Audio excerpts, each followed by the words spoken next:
Chapter 4. New Owners.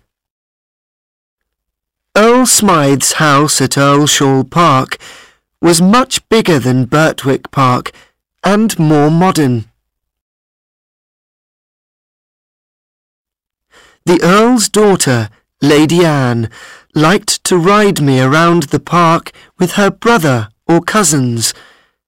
I enjoyed these rides, which were sometimes with Ginger and sometimes with another young horse called Lizzie.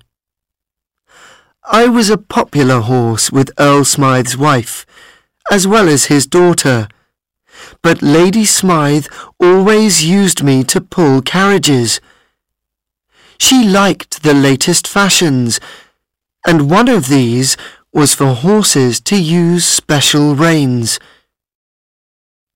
These kept the horses' heads high in the air all the time while they were pulling the carriages.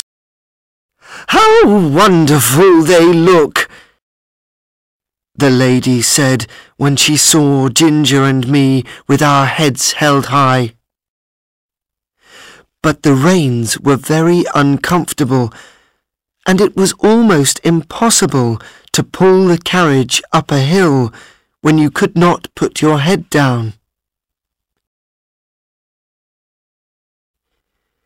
"If they do not tighten the reins more, I will do what they ask me," said Ginger.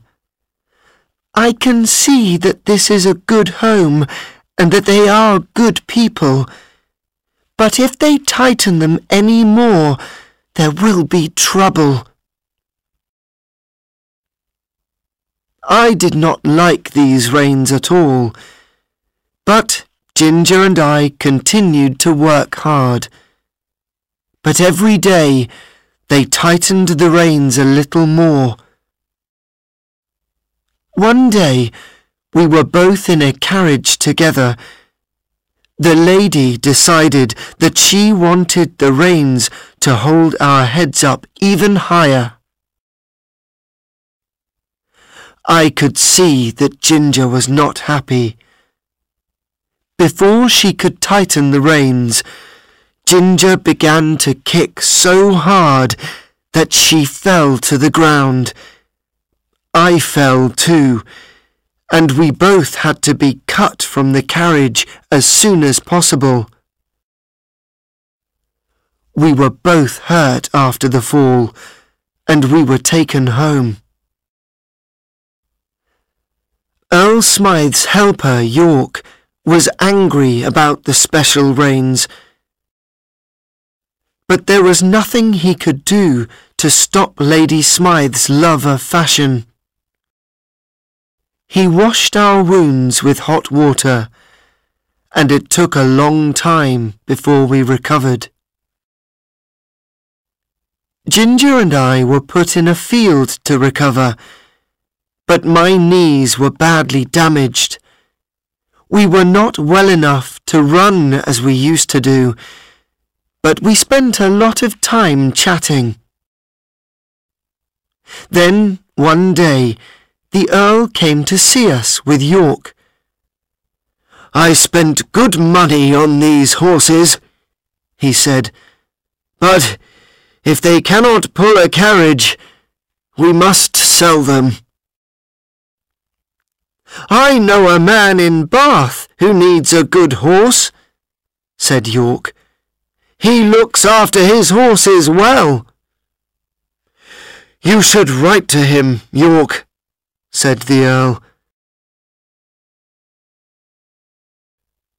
"We can still get good money for Black Beauty. I'm not so sure about Ginger." A week later, I was taken away from the field and said a quick goodbye to Ginger. I was taken in a train to the town of Bath. It was my first journey on a train, but the experience was not a bad one. My new owner lived in a small house in the town, and he had many horses. People could hire the horses for a day. This meant that many of them were not good drivers. I was a gentle horse, so my new owner often let bad drivers take me because he knew I would behave well. Some of these riders pulled the reins so hard that it hurt my mouth. Some did not use the reins at all, so that I did not know what to do. Others did not understand that a horse cannot work when it has a stone in its foot. One driver complained that he had hired a bad horse because I could not walk very fast. The stone in my foot was very painful, and it was very difficult for me to get home again. However, there were also good drivers in Bath. One of these liked me so much that he asked my owner if his friend could buy me, and soon I had another new owner. His name was Mr. Barry. He was a businessman who had little exercise, and his doctor advised him to ride a horse to keep him healthy. He had a helper called Filcher to look after me, and bought me the best food he could find. Filcher was good to me, and for a time I was happy. I did not know then that my life was not going to be happy for long. Filcher began to give me less food each week, and I became hungry. I had less energy and started to feel exhausted all the time.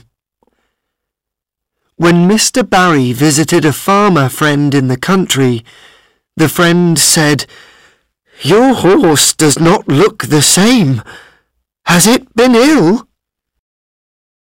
"No, but Filcher told me that horses often have less energy in the autumn and that it's nothing to worry about," Mr. Barry replied.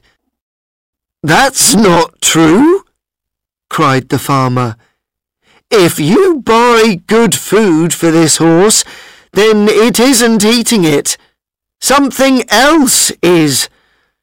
I suggest that you give this horse some good food for the next few weeks, and I advise you to watch your helper. There are some men who will steal food, even from an animal." Of course, I knew what happened to my food.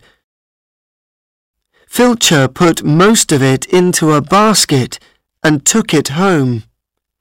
His family kept rabbits, which they sold at the market. Food was given to them. Mr. Barry called the police after this, and they later arrested Filcher. This experience made Mr. Barry feel bad, and he decided to sell me. I was taken to a market for horses. There were horses there of all shapes and sizes. Some were tall and strong, others were old and sick.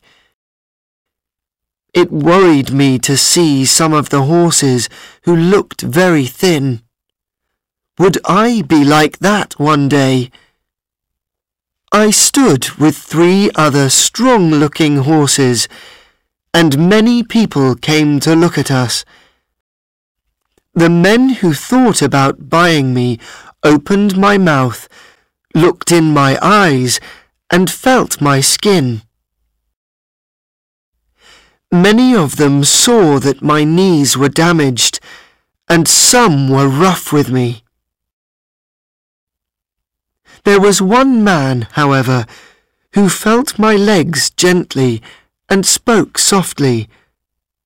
I liked him and hoped he would buy me. "I think we'll be good for each other," he said.